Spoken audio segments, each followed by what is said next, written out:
welcome back to my channel where we talk about manifestation, spirituality, and all things of that nature. And if you like that kind of content, be sure to like, comment, and subscribe. Now 2026 is about to be our year. Alright, you want to know why 2026 is about to be our year? Neptune is moving and pushing into Aries, a very childlike, fiery sign, and therefore this means that all of us are going to be pushed into places where we might not feel that we are most comfortable.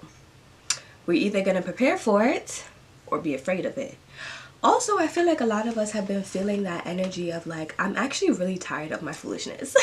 I'm actually really tired of not doing the things that I say that I'm going to do. I'm actually just really tired of putting things off and wasting my time. This video, we're going to be talking about some mindset shifts that we need to do in order to best prepare and make 2026 the best year that we can possibly do for manifestation.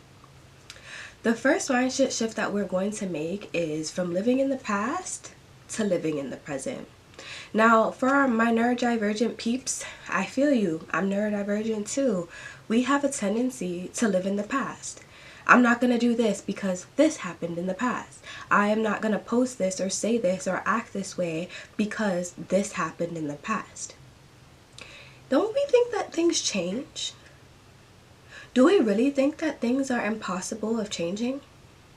And this is why when we're living in the present and switching our viewpoint from living in the past to living in the present, we have to think about our actions, think about where our fear comes from. Because if the fear is coming from in the past, it's not real and it's not valid. Okay, especially if you, for example, I'm talking about when it's time to put ourselves out there and we're not feeling it, right? Like we might try to put ourselves out there and then we feel stuck, we feel afraid because XYZ happened in the past. Why can't something good happen now? Why can't things good change now? And the reason why this mindset shift is so powerful, because it allows you to be comfortable in things changing. In order for you to get your manifestations, you have to let go of your old life, which means you have to stop acting as if you are your old self and stepping into the new self. Every single time that you make a decision, you are making a decision to either stay in the past, stay in the present, or work towards your manifestation.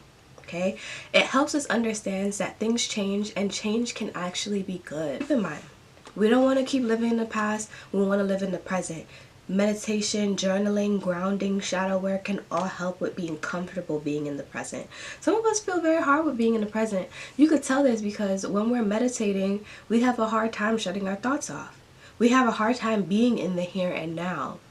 That is where your manifestation comes, in the uncomfortability of being in the here and now and making the choice to think positively and not ruminate in the past. The second shift, which is something that I had to learn, is moving from control to self-trust.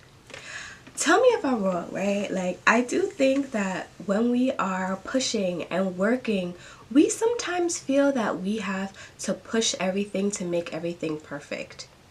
That is control. We are trying to chase perfectionism. We have to follow our diet every single day. We have to go to bed every single day at the same time. We have to follow a strict routine or else we're not going to reach our goals. When in reality, we're telling the universe that we do not actually trust ourselves. We're chasing perfection instead of our manifestation. Because we do not think that we deserve our manifestation without striving to be perfect. Now, perfect is unattainable, so this might be a form of self-sabotage. It is physically impossible to do the same thing and the same routine every day. You have to be flexible and trust yourself, okay? Stop micromanaging your goals and just trust that you'll get things done when you get them done. Because you could follow your plan really great for 2 weeks and then you fall off and you're so depressed that you fell off. You really didn't think that you needed a break? You think that's your God tier? And that you never need to slow down? Right? So make sure that we understand you don't have to micromanage and control everything. Put your thoughts and your energy in the universe. Trust that you're doing the right thing. Trust that you could take a day off, take breaks, and still come back and receive what you got to do. Right? That's self-trust. The third mindset shift is shifting from obsession to devotion. Now, this one is really hard, right? When we're trying to manifest something, we're trying to manifest money, we're trying to manifest a boo, we're trying to manifest a job, we may truly get obsessed with this. This is something that we're thinking about every single day. This is something that we're thinking about before we go to bed, before we go to night, and you're probably doing all of the manifestation techniques, writing everything down, all of those things. But that obsession comes from a lack of self-esteem. You do not have enough trust in yourself or in the universe that you are going to attain or achieve this goal. So therefore you are hyper fixating on what to do and what not to do and how to be perfect and how to fix this, because you don't think that showing up as yourself is enough. And this is where we have to shift to devotion. Devotion is the art of love. It is devoting time and love to yourself rather than obsessing over every single detail. When you are coming from a place of devotion because you love yourself so much, you are going to allow yourself to take breaks. You're going to allow yourself to relax. Maybe if you're looking for a job, you know what? I'm going to allow myself to relax today and plan for making a new job tomorrow. Instead of being like, oh my God, no one reached out to me today. No one gave me an email back. I'm not feeling it. I don't know why anyone's not responding to me. I'm not going to get a job. That is obsession. We have to move to devotion, right? I love myself so much and the universe loves me so much.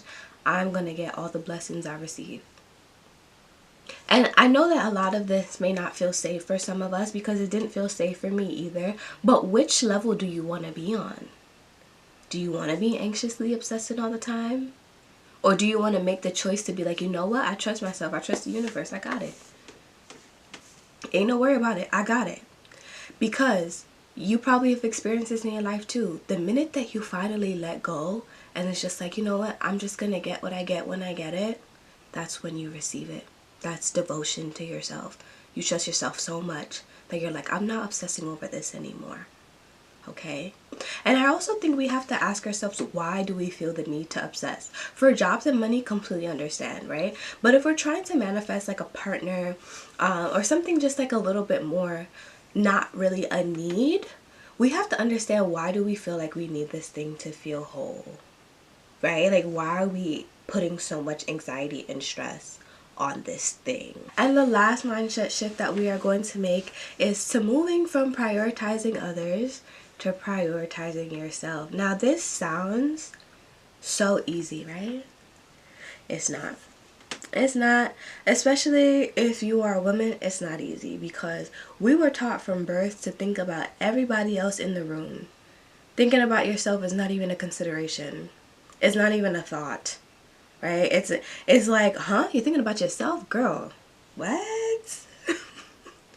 Oh my God, you're thinking about yourself? Wow, like that's crazy. Like, you're selfish, right? Like, some people will really say that to you. I've been told that a few times where I'm like, no, I'm not showing up to this event. You're selfish. I guess I'm selfish for having boundaries.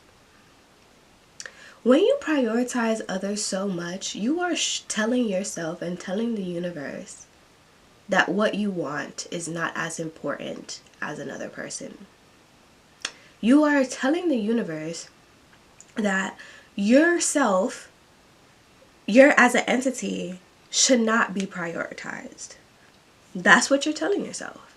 When you're not taking care of yourself, when you're not eating properly, when you're not taking breaks, you are telling the universe that your responsibilities are more important than you.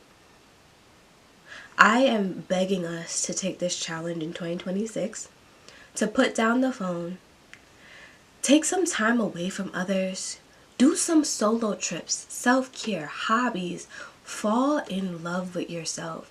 Every single time when you feel alone or lonely, switch the narrative. Remember, law of attraction, you attract what you are. The minute that you're feeling alone, you're telling your brain that every time when I'm alone with myself, I should feel sad. I should feel alone. We can switch the narrative and say, you know what? Let me pick up a pen and paper. Let me write something to myself. It's been a minute. Let me draw a little something. Let me dance a little something. Let me create a little something. Let me play some games. Let me have a good time to myself. When was the last time you took yourself on a date? When was the last time you told yourself something nice? I can guarantee you, if you go on your phone, you told your friend something nice. You probably told your family something nice. When was the last time you told yourself something nice? These are the little things. I tell myself that I look good. Tell myself I'm doing a good job. Pat yourself on the back. The way that we keep doing this, the reason why this is so important is because prioritizing others over ourselves means that we're getting validation from other people instead of ourselves. Why is internal validation not as important as external validation? This is a shift we need to make because external validation is not guaranteed. Internal validation can be, if you believe in yourself enough. Alright? So those are my mindset shifts that I suggest we make for 2022, girl, 2026. Oh my god. And if you like this video, please make sure to like, comment, and subscribe. And I'll see you in the next one. Bye.